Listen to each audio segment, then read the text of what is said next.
जब आप वर्षा का जल सीधे पिएंगे तो दोष होगा, बीमारी लगेगी।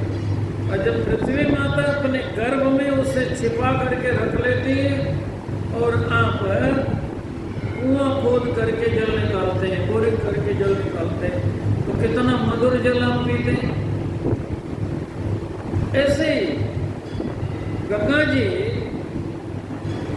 शिव जी की जटा से जब बहती हैं, शिव जी के सिर से बहती हैं, तो उनकी महिमा और बढ़ जाती है। भागीरथी गंगा भी भगवान के चरणों से निकली गंगा भी बहती है तो शिव जी के सिर से। और श्री राम कथा गंगा भी बहती है शिव जी से, लेकिन वो सिर से नहीं बहती, शिव जी के मुख से बहती है। गंगा जी का अवतरण नारद जी कराना चाहते हैं। तो एक दिन नारद जी जैसे हाथ देखने के लिए आए थे, ऐसे ही नारद जी भवानी के पास आए। भवानी के पास आए तो माता जी ने पूछा, नारद जी और समाचार क्या है? तो नारद जी तो देखिए सारे संसार का समाचार सुनाते। उन्होंने कहा कि सब स्थान के समाचार अच्छे हैं, लेकिन आपके यहाँ का समाचार ठीक नहीं है। हमारे यहाँ क्या हो गया? कहा शिव जी आपसे बहुत भेद करते हैं, बहुत दुराव करते हैं, बहुत छिपाव करते हैं। आप जगन माता हो तो मेरी भी माता हो। लीला में मैं आपका गुरु हूं तो मुझे बड़ी चिंता होती है। भगवती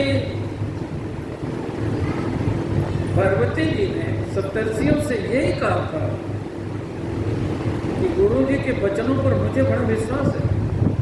गुरु के वचन प्रति दिन जेहि, सपने सुगति न सुख सिद्धि तेहि।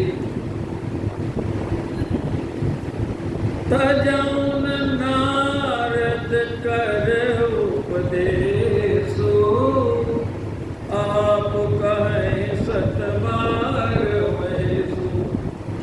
जिस शिवजी को पाने के लिए मैं तपस्या कर रही हूँ, वो शिवजी भी आकर के यदि कहें तो मैं गुरु जी के वचन को प्रमुखता दूंगी, उनकी बात को भी नहीं मानूंगा। आज भगवती से नारद जी कह रहे हैं, माता जी आपके साथ बहुत अन्याय हो रहा। माता जी ने कहा मेरे साथ क्या अन्याय हो रहा बताइए। तो नारद जी ने एक प्रति प्रश्न कर दिया कि शिव जी के गले में जो मुंडमाला है वो आप जानती हैं किसकी? सिर। मुंडों की माला पहनते हैं तो सिर किसके हैं? ये गरल कंठ और नर सिर माला। शिव जी नरसिर माला पहनते हैं तो किसके सिर में? माता जी ने कहा मुझे नहीं पता। कहा आपको नहीं पता, मैं बताता हूं। वो सिर आपके हैं, वो माला में जितने दाने हैं सिरों के उतने जन्म आपके हो चुके माता जी। एक बात भगवती ने कही कि जब मेरे सिर की माला बना करके पहनते हैं तब तो मुझसे बहुत प्रेम करते हैं। इसमें भेद क्या है, दुराव क्या है, छिपाव क्या है? तो नारद ने कहा माता जी आपके इतने जन्म हो चुके तभी तो इतने सिर हैं। आप जन्म लेती हो मरती हो, जन्म लेती हो मरती हो, ये कभी नहीं मरते, अमर बने पड़े। कोई तो कारण होगा।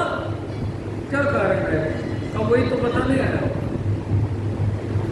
शिव जी अमर कथा जानते हैं और आपको अमर कथा नहीं सुनाई कभी। उस कथा की ऐसी महिमा है, एक बार जो सुन लेता है वो फिर माँ के गर्भ में आता ही नहीं। वो जीवन उसका जीवन हो जाता, अमर हो जाता।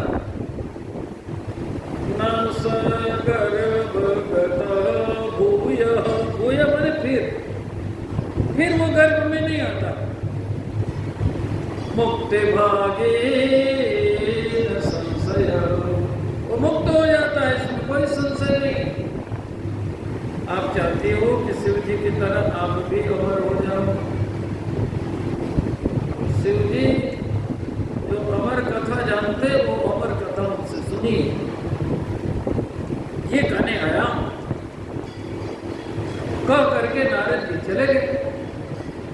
माता जी विचार कर रही, भोलेनाथ ने कभी हमको कथा नहीं सुनाई। आ जाते हैं तो मैं उनसे पूछती कि भोलेनाथ आए, माता जी के मन में ये भाव आया कि इन्होंने देखो मेरे साथ कितना बड़ा अन्याय किया। हमको कथा सुना दी होती तो बार बार जन्म लेना मरना बहुत बड़ा जो दुख हमारे जीवन में बना है, ये केवल माता जी की समस्या नहीं, ये हम सब की समस्या है। पुनरपि जननम पुनरपि मरणम पुनरपि जननी जठरे शयनम। तो शिव जी ने आकर के देखा कि मूर्ति आज बहुत दुखी, पूछा किस बात का दुख है आपको? मुखमंडल बता देता है, मन में प्रसन्नता है वो भी छिपते नहीं, मन में दुख है वो भी छिपता नहीं। तो भगवती ने बताया, तो कहा ये बात किसने बताई? नारद जी तो नहीं आए थे, कहा वही आए थे। कहा आपके गुरु जी ने आपको अच्छा मंत्र दिया। अच्छा तो भोलेनाथ बताइए, गुरु जी ने हमारे जो कहा गलत कहा? जो मुंडमाला पहनते हैं सिर किसके हैं? कहा आपके। गुरु जी की बात सही निकली, आप मेरे सिर। अच्छा तो मेरे इतने जन्म हो चुके, आपका तो कोई जन्म नहीं होता। अब एक और शरीर छूट जाएगा तो माला में एक दाना और बढ़ जाएगा। ये शरीर न छूटे, हमारा परम कल्याण हो जाए, इसलिए गुरु जी ने बताया। क्या बताया ये बताओ? कहा आप अमर कथा जानते हो? क्या जानता तो हमको सुना। तो शिव जी ने कहा देवी हमने छिपा के रखी थी कथा, अधिकारी को सुनाएंगे, सबको नहीं सुनाएंगे। रामायण में भी लिखा कि सबको नहीं सुना। ये तो देखो भगवान की करुणा है जो आप कथा सुन रहे हैं। भगवान नहीं सुनाना चाहते असली कथा, तो फिर अब कथा में भी आजकल मिलावट चलने लगी, लोग रिझावन कथा होने लगी। और कथा में हनुमान जी आते हैं, वो सुनते हैं कथा। ध्यान यही देना चाहिए कथावाचक को कि हनुमान जी प्रसन्न हो जाए। हम कथा इस ढंग से कहें जैसे माताएं भोजन बनाती है कि इतना अच्छा भोजन बने, सामने वाला कहे बहुत अच्छा है, हनुमान जी प्रसन्न हो जाए। क्योंकि कौन सी ऐसी कथा है जो हनुमान जी नहीं जानते? कथा से शिव जी का इतना बड़ा प्रेम है, वही शिव जी हनुमान जी बने। कथा सुनने के लिए तो बने, राम जी की सेवा के लिए तो बने। जहां जहां कथाएं होती, कौन कथा है जो नहीं जानते? लेकिन मेरे भगवान की कथा हो रही, आगे बढ़ जाते पहले। यत्र यत्र रघुनाथ कीर्तनम तत्र तत्र कृतमस्तकांजलिं बाष्पवारि परिपूर्णलोचनं मारुतिं नमत राक्षसान्तकम्। शंकर भगवान कहते हैं कथा इतनी महत्वपूर्ण है, किसी को नहीं सुनाई जा सकती, जो अधिकारी होगा उसे सुनाई जा सकती। रामायण में क्या लिखा? यह न कही सटही हठ सीलई, जो मन लाई न सुनवर लीलई। कही न लोभी क्रोधी कामी, जो न भजै सचराचर स्वामी। द्विज द्रोही न सुनाय कबहु, सुरपत सरिस होई नृत्यमोह। शंकर भगवान कहते हैं। लेकिन नारद जी ने ऐसा मंत्र दिया, माता जी ने कहा नहीं हमको तो सुनने नहीं कहा। तो शिव जी ने कहा चलो आपको सुनाएंगे, किसी और को नहीं सुनाएंगे। ऐसे स्थान पर चलते, ऐसा एकांत स्थान ढूंढते, माता जी को लेकर के शिव जी चले। जहाँ कथा कहे हैं ना, उस स्थान का नाम आज अमरनाथ।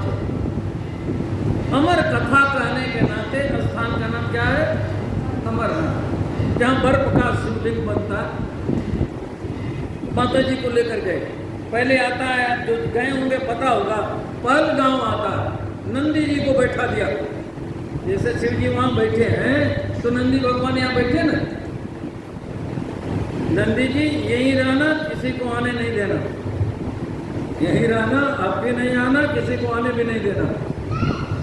आगे चल करके शेषना गले का नाम उतार के रख दिया, देखो रखवारी करो, किसी को आने नहीं देना। स्थान पड़ता है जाते, हाँ।